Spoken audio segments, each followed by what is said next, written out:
year for hemp cultivation in Wisconsin, at least as far as the resurgence goes in a number of decades. Liz Benversi is here to talk a bit about that. You had a recent event that brought together growers, processors, and those interested in the industry. What were the big takeaways? Sure. Some of the big takeaways were just understanding your risk. That's what I really try to hammer into people is that, you hear a lot in the news and just local media and all of that on social media that hemp is this, kind of cash crop that you'll make money overnight and it'll save the family farm. And, while there may be some success stories out there, there are quite a lot of obstacles and challenges. And this is a crop that is very high risk, where in the blink of an eye, you could lose everything. We talked with several producers at that event who said, they're scaling back operations because it is also a highly labor-intensive crop. Correct. So a lot of folks don't quite realize that this is extremely labor-intensive. We don't have the same tools in our toolbox for weed management and other controls.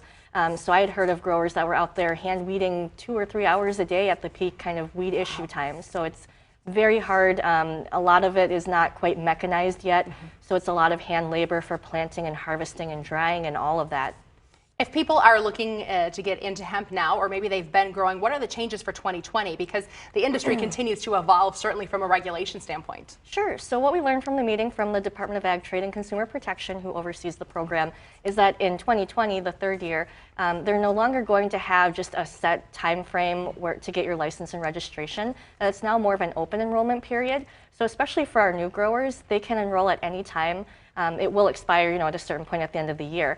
But then even for our renewal licensee folks, they have until March, I believe it's March 1st, to sign up without a penalty, and then after that date, they can still sign up, but there's a late fee. And best practices, I understand that people have been pretty open with their experiences because I think they don't want the next farmer to start where they did. Some of those takeaways that you felt like people were really sharing that they said, don't do this, we tried it, didn't work. Sure. I think a lot of that was started the manageable size. Yeah. So, a lot of people thought going into it they would grow X amount of acres, and then maybe they got into it and realized it was way more labor intensive. So part of it was, making sure that people knew where to start with managing a size that they can actually manage.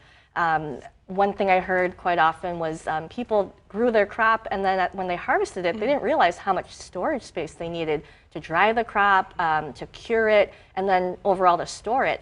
And so then that was a bottleneck for some of, oh no, what do I do with my crop now, and how can I make sure it doesn't mold on me or have other quality issues. And what about finding markets? I understand there was some people who grew a crop, processed it, and didn't have anyone to sell it to. Correct. So we did a little bit of polling of the audience, and there were quite a few that were there because they were looking for a buyer, that there were people that had grown a crop, they didn't have a market for it. I hear that a lot when people call me. So again, planning is super key. As Extension, we always recommend to find your market first and then plant your crop, because we just hate to see anybody, put in what we're seeing from the survey from UW-River Falls is about $10,000 an acre to establish the crop, putting in that much money, time, effort, and then at the end, not have a buyer to pay for that crop. Well, speaking of planning, switching gears a bit to the dairy side of our industry, you have an event coming up to help our farmers plan for a situation no one would ever want to find themselves in, but has actually happened in our area where contracts were dropped, maybe a co-op has stopped looking for as much milk. Why is this an important topic? Sure. As of maybe a few years ago, it was sort of almost an unheard type of situation, but about 3 or 4 years ago, there were about 50 or 60 farms across our state that were dropped by a processor. And then that kind of spiraled. We saw a few more cases here and there. We saw cases outside of Wisconsin of processors letting go of their farmers. And it's hard for everybody. We have such an oversupply of dairy products in the economy, both nationally and globally, that we're seeing this a bit more often. But now not just because of milk supply, but also milk quality. So we're sometimes seeing co-ops or processors that are able to maybe increase the quality of their milk by maybe letting go of some farms where maybe somatic cell count or other things aren't quite where they need to be. So unfortunately, we are seeing from the farmer side a little bit more of this. It doesn't seem to be going away.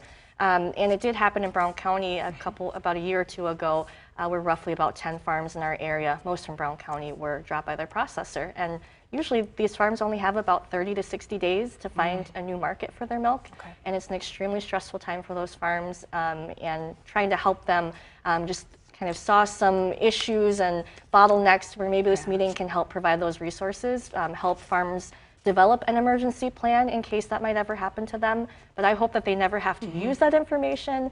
But I feel it's important in this type of economy that farmers are prepared if that should happen. Have you nailed down a date and a location for that yet? Sure, we're looking at the week of February 17th, but narrowing down a couple of dates based off of speaker availability. But we plan to have Dr. Mark Stevenson, who's our dairy economist, talk about kind of how we got to this point sort of nationally and globally with the economy.